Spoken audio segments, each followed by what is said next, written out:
بسم اللہ الرحمن الرحیم۔ اور یہ قرآن برکت والی کتاب ہے جسے ہم نے نازل فرمایا ہے، سو اب تم اس کی پیروی کیا کرو اور اللہ سے ڈرتے رہو تاکہ تم پر رحم کیا جائے۔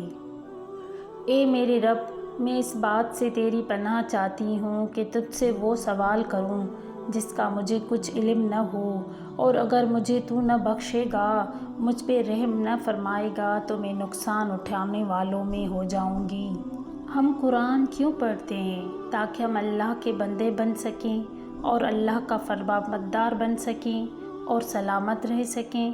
قرآن پڑھ کر ہم سلامت کیسے رہیں گے؟ کیونکہ قرآن میں اللہ ہے۔ جب ہم قرآن پڑھتے ہیں تو اللہ ہمارے ساتھ ہوتا ہے، اور جب اللہ ہمارے ساتھ ہوتا ہے تو ہم سلامت رہتے ہیں۔ اچھا، قرآن میں اللہ ہوتا ہے، وہ کیسے؟ یہ دیکھیں، بسم اللہ، اللہ ہے نا قرآن میں۔ اے میرے رب، میرے لیے میرا سینہ کشادہ فرما دے اور میرا کام میرے لیے آسان فرما دے، آمین۔ مجھے کبھی لگتا ہے کہ میں اس دنیا کی سب سے خوش قسمت لڑکی ہوں جس کے پاس قرآن ہے، اور میرا دل سب سے بہترین دل ہے کیونکہ اس میں قرآن ہے۔ میں خود پر غرور نہیں کرتی، میں جانتی ہوں میں جو بھی ہوں اپنے اللہ کی تخلیق کردہ ہوں۔ اگر مجھ میں کچھ گن ہیں تو وہ عطا کردہ ہے۔ میری ساری صلاحیتیں صرف اسی کی دی ہوئی ہیں، اور میں اس کا شکر ادا کر کے بھی نہیں رہ سکتی جتنا اس نے مجھے نوازا ہے۔ مجھے لگتا ہے اتنا دنیا والوں کے پاس پوری دنیا لے کر بھی نہیں ہوگا۔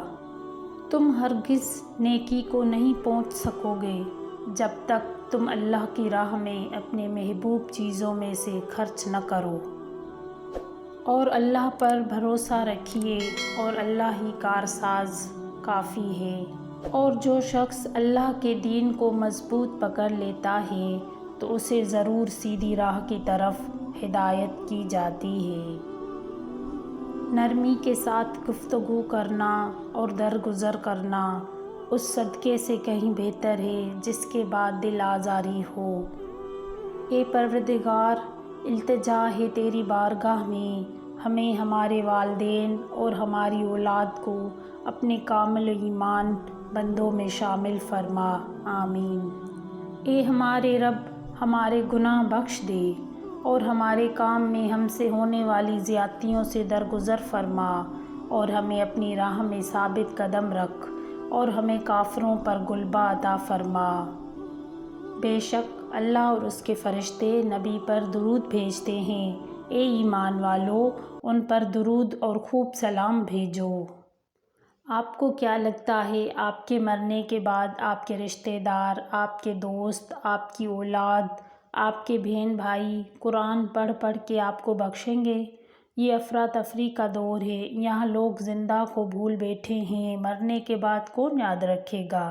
اپنی آخرت کی فکر خود کریں، اپنے لیے قرآن خود پڑھیں، یہی عقل مندی ہے، اور اپنے ہاتھ سے صدقہ و خیرات کر کے رخصت ہوں اس دنیا سے۔